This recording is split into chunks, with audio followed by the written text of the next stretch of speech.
कहानी है रामपुर गांव की, जहां के मर्द महिलाओं को हमेशा नीचा दिखाने की कोशिश में रहते। अरे अभी तक खाना नहीं आया, क्या मुझे एक और शादी करने की जरूरत है? नहीं जी नहीं, ऐसा मत करना, वरना मैं कहाँ जाऊंगी। खाना लेकर मैं अभी आई जी। गांव की पंचायत में भी फैसले हमेशा औरतों के खिलाफ ही रहते। मैं जो फैसला सुनाता हूँ वो भगवान की आज्ञा होती है। इस लड़के ने अपने मन से शादी करके अच्छा नहीं किया।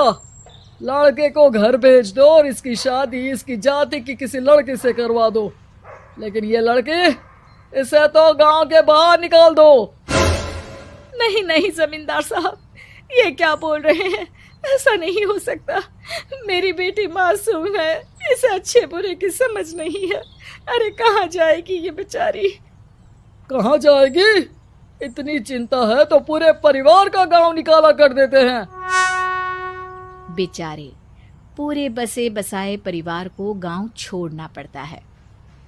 चाहे जो हो, अगर बेटियों को कंट्रोल नहीं कर सकते तो गांव में रहने का कोई मतलब नहीं है।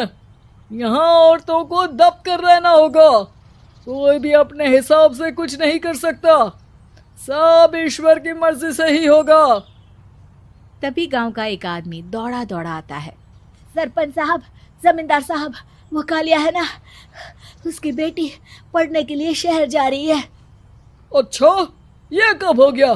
और कालिया की हिम्मत कैसे हो गई ऐसा करने की?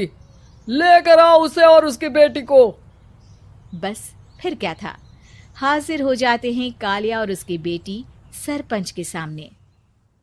और कालिया, ये क्या सुनने में आ रहा है? बेटी को इंजीनियर बना रहा है तू?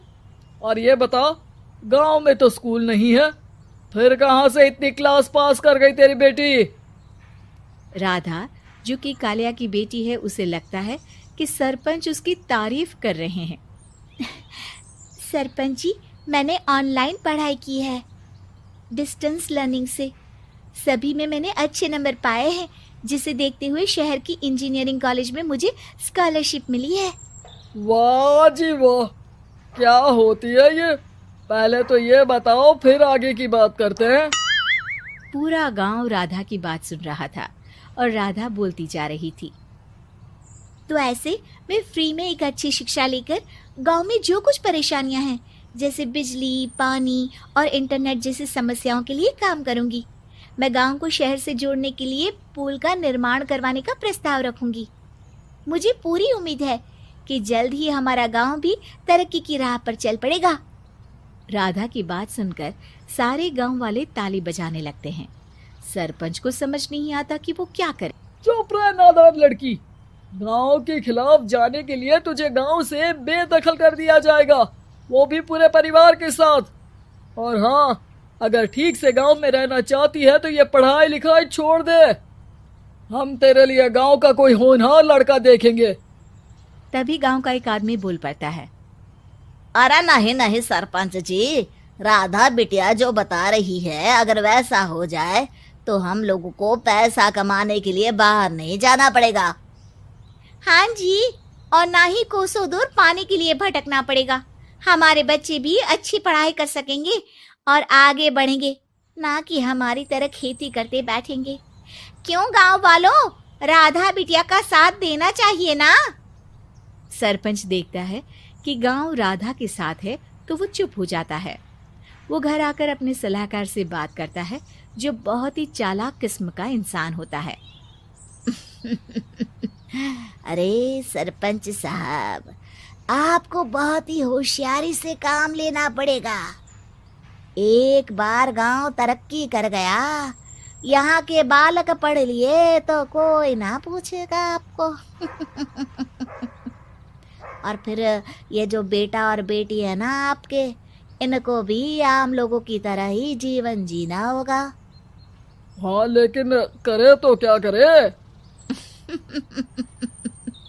वो ना आप मुझ पर छोड़ दीजिए, बस मैं जैसा बोलूं करते जाइए।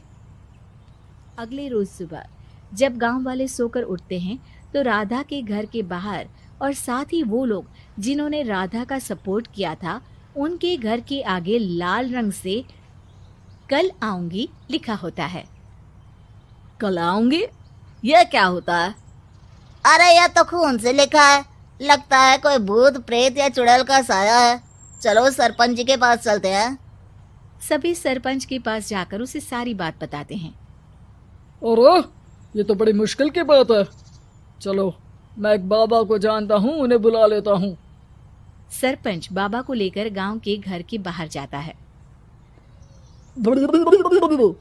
ओहो, तो ये वो चुड़ैल है जो उन लोगों को निशाना बनाते हैं जो गांव को बदलने का सपना देखते हैं।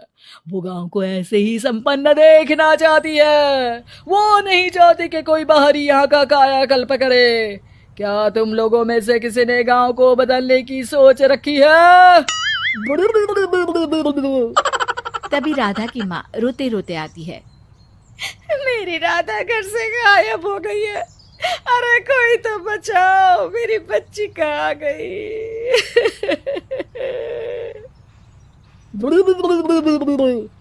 ले गई वो चुड़ैल, तेरी बच्ची को ले गई। अब वो उसे श्रापित करके छोड़ेगी, उस पर चुड़ैल का साया हो जाएगा। तभी बुरी सी हालत में राधा भी वहां आ जाती है। उसके बाल चुड़ैल की तरह फैले होते हैं और कपड़ों में खून लगा होता है। सभी राधा को देखकर डर जाते हैं। माँ, पता नहीं मुझे कौन उठा कर ले गया था। अरे दूर दूर हो जा चुड़ैल, अब हम लोग इस गांव में नहीं रुकेंगे। अरे कैसे बातें कर रहे हैं आप? कल तो आप मेरे भरोसे गांव का हुलिया बदलने, अपने बच्चों को पढ़ाने और तरक्की उन्नति की बात कर रहे थे, तो आज क्या हो गया आपको? ये फिर तुम लोगों को बहकाएगी। ये चुड़ैल गांव में आ चुकी है, ऐसे ही ये तुम्हारे घर के बच्चों को भी ले जाएगी। गांव वाले राधा को गांव से बाहर निकाल देते हैं। उसके माँ बाप रोते रहते हैं, लेकिन गांव वाले नहीं मानते। मैं भी अपनी बहन के साथ गांव के बाहर रहूंगा, लेकिन वो पढ़ाई नहीं छोड़ेगी। वहीं सरपंच के घर पर सलाहकार कहता है।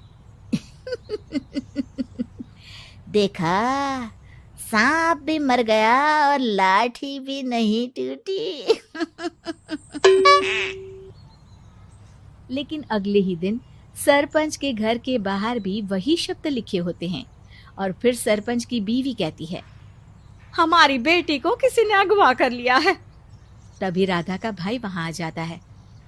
अरे गांव वालों, मैंने सरपंच जी की बेटी को देखा था। वो चुड़ैल उसे उठाकर ले जा रही थी। अरे क्या मजाक कर रहे हो? नहीं नहीं सरपंच जी, आप नहीं जानते। वो चुड़ैल अब आपकी बेटी में आ जाएगी, जैसे राधा के अंदर आ गई थी। तभी सरपंच की बेटी वैसी ही हालत में वहां आती है जैसे राधा आई थी। पापा, पता नहीं कैसे मैं गायब हो गई थी। चुड़ैल, इसके अंदर भी चुड़ैल का साया है, मारो इसे। अरे नहीं नहीं, इसे भी राधा के पास गांव के बाहर ही भेज दो। अरे चुप रहो, मेरी बेटी कहीं नहीं जाएगी और चुड़ैल वुड़ैल कुछ नहीं होता है। अरे कैसे बात कर रहे हो सरपंच जी? आप तो बोल रहे थे कि आपका फैसला भगवान का ज्ञान होता है, तो अपने पर बात आई तो अब आप ऐसे बोल रहे हैं। अरे ना ना ना, आपको अपनी बेटी को त्यागना ही होगा। अरे बुलाओ बाबा को। राधा का भाई बाबा को ले आता है, जिसे अब गांव वालों के डर के कारण सच बोलना पड़ता है। मैं कोई बाबा नहीं हूँ, मैं तो मोची था। ये सलाहकार महोदय ने मुझे कहा था एक्टिंग करने को। अब वो मुझे पैसे देने वाले हैं। अब मुझे माफ कर दो। गलती हो गई, मुझे माफ कर दो। तभी वहां राधा आ जाती है।